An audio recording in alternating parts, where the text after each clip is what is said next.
Okay, learning soldering in 5 minutes. First up, we'll put these pin headers onto this board. So now one of the first tricks is soldering on a weird angle like that. Not so great. Find something to hold the board and pins in place. You can even use something else under the board to prop it up so that everything sits flat. You want to make the job as easy as possible on yourself as you can. Now, fire up your iron.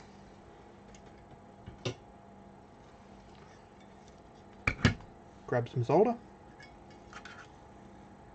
I'll be using the finer solder here. You can use the thicker for everything I'm going to do here, but generally the finer the better because it gives you more control over what you're doing. So, iron's up to temperature. First up, clean the tip. Second thing, fresh solder on the tip. Solder on the tip is your thermal interface medium. You need solder on the tip to touch the part to be able to make a good thermal connection. The solder you put on the tip is not the solder you're using to make the joint. It's just enough to wet the tip. Next, you touch the iron at the point where the pin and the pad meet. Then you feed in some solder. Once you get what looks like a complete surrounding of solder, that's enough. That's all you need, is enough to sort of cover the sides of the hole. If you only get half the hole, then yeah, you want to add a bit more. But otherwise, you just want to have enough on there that it goes all the way around. That's it.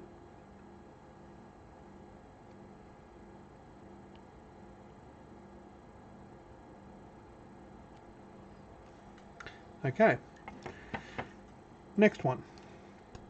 What if we want to solder a wire onto this hole? Cue one piece of wire. First off, strip the wire. You don't need much off the end. Just enough to get through the hole. Twist it up so it's nice and thin. And feed it through. Now, if you can see what's happened here,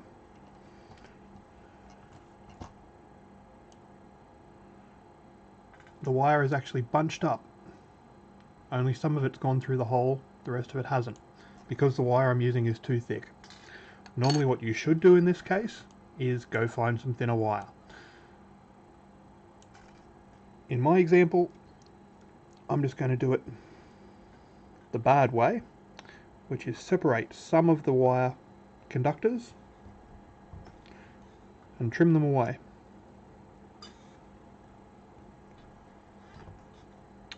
So now my wire that's actually going through the board is thinner. It should actually be able to make it through the board.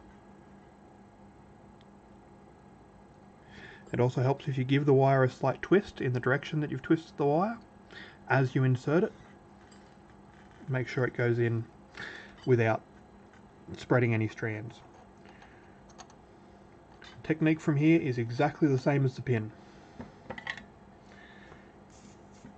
Clean the tip, apply a little bit of solder for a thermal transfer, touch the tip to both the wire and the pad,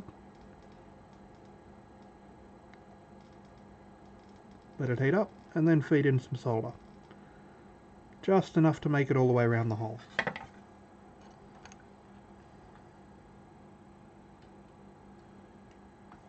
So that's not the most beautiful joint. What's happened there is the wire wasn't hot enough. You can see it sort of pulled up against the side of the wire, but it hasn't actually connected through onto the fibers of the wire. So that's not good enough for us.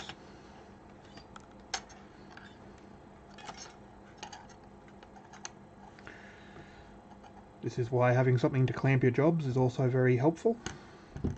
A vise or such. I'm kind of doing without here just because the people that are watching this video probably are going to be doing without. So once again, if it's been more than maybe a minute, you want to clean and retin your tip, but it hasn't been. So let's just dive straight back in.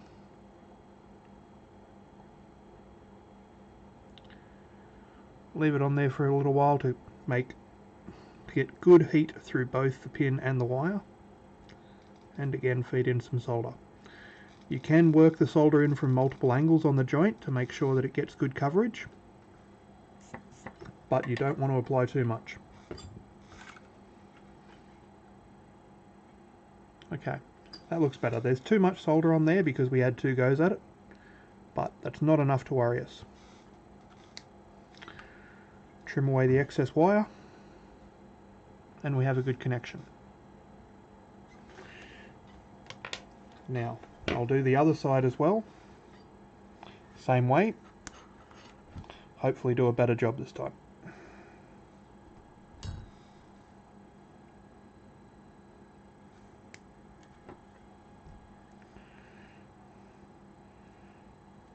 Twist the wire around.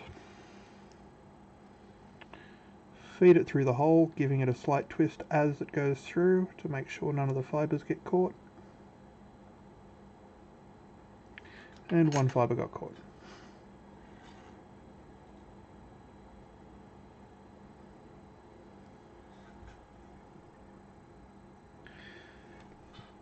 This shouldn't be much of an issue if you're using the correct size wire for your hole.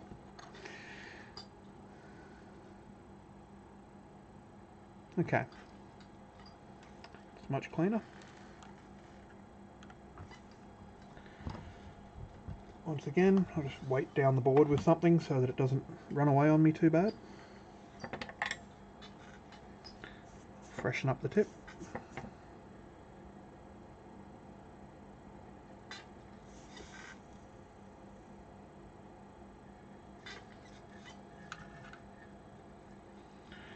Okay. Tip on the joint, applying heat to both the pad and the wire. Because this wire is fairly thick, it needs a little bit of time for it to heat everything up.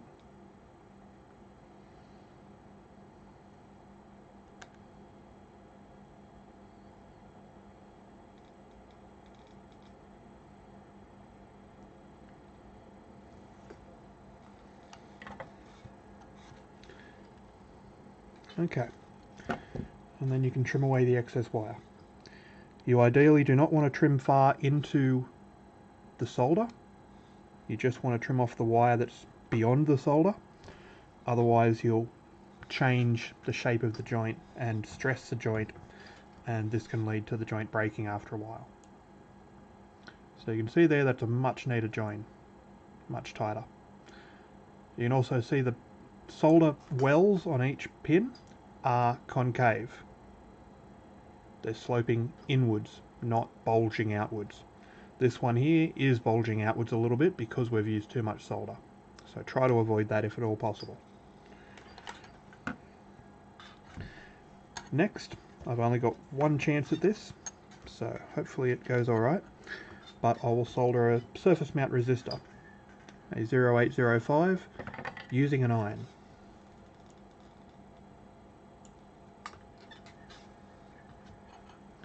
So for this, the best way to do it is to heat up one of the pads that you're going to be soldering to, in this case this R6 pad here, and apply a little bit of solder.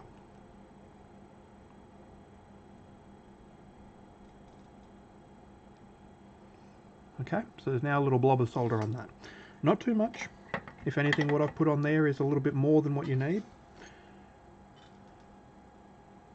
But just a little bit to wet the pad. Now you take your surface mount resistor, you place it on the pad, resting on that blob of solder. Now comes the hard part, because you need to use both hands for this, which, with the way I've got things set up with the camera, means soldering with my left hand, which is not the greatest. But you want to grab the part, or put a little pressure on the part, and melt the solder pool at the same time. Just so you're just pushing it into that pool of solder and move the iron away. So now it's held in place on one side only. Show you on camera. You see that? You can see I've got a great big spear of solder coming out the side. That's alright, we'll clean that up later. Now we solder the other side in. Just heat on the pad and on the resistor. Feed in a little solder.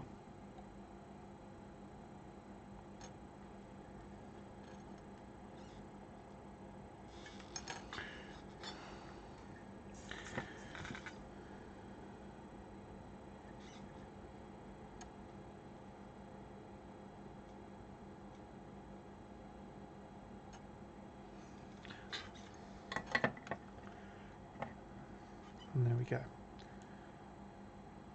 So now there's just a small little dab of solder on the right hand side there, just enough to make connection.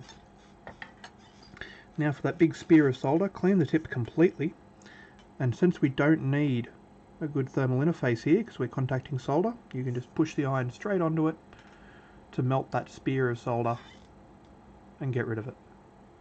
And that's it, that's adequately soldered. Even if you don't have a great big spear of solder like I had there, it can be helpful to just touch the first joint that you did, just to remove any stress from the joint. Okay, finally, we'll look at splicing a wire. So this wire, oops, we need to join it back together again.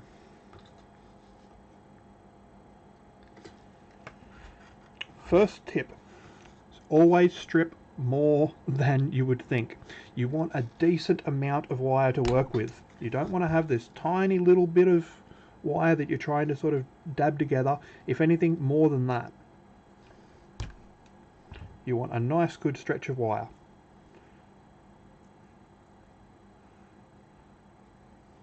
Twist it up. Same on the other side, a nice good stretch.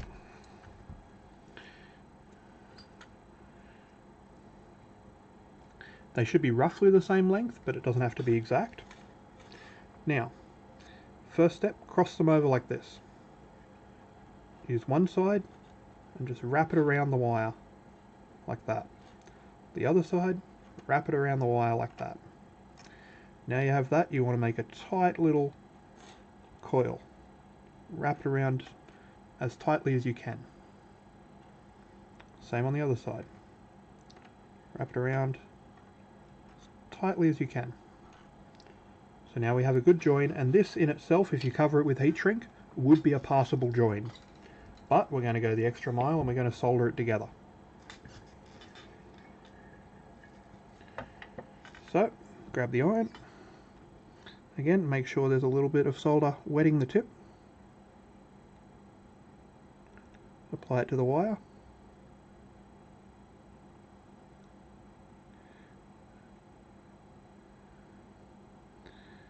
And feed it in. Once again, because I have quite thick wire here, it's going to take a fair amount of solder with the thin solder that I'm using. And it certainly helps to have a surface that you don't mind damaging to be pushing down into. I don't really have one of those handy. Let's go with that.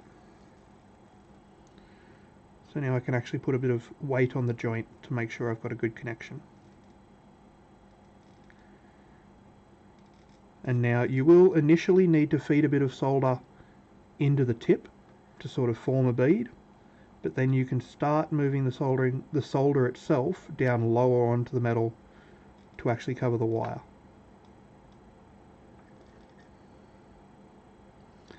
And just work your way along.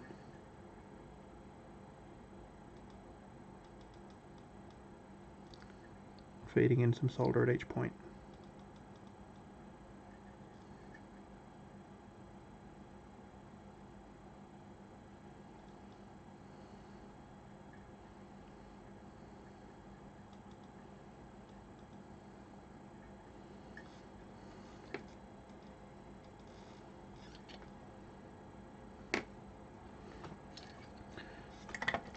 Okay, so that's now very strongly joined, nice and tight.